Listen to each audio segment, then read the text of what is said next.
ចាប់ផ្ដើមប្រលេះទៀតបងប្រលេះចោលជើងពាក់កដាលពូជព្រេមបាទយើងនិយាយទាក់ទងការថែទាំដំណាំ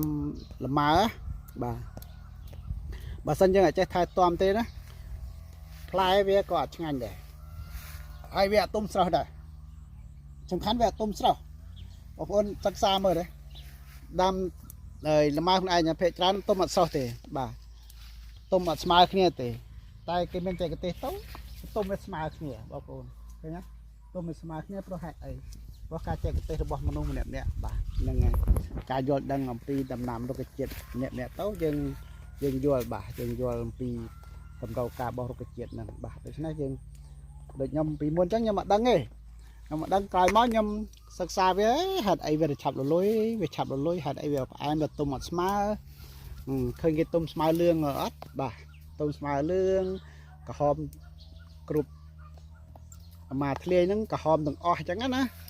ហើយលឿងទាំងអស់អញ្ចឹងបងប្អូនបាទហ្នឹងហើយគេហៅថាទុំស្មើតែមួយចំនួនអ្នកខ្លះអត់ទុំអត់ស្មើទេបាទខ្លះទុំលឿងអ្នកខ្លះនៅខៀវនៅឡើយអញ្ចឹងណាអានឹងមួយដែល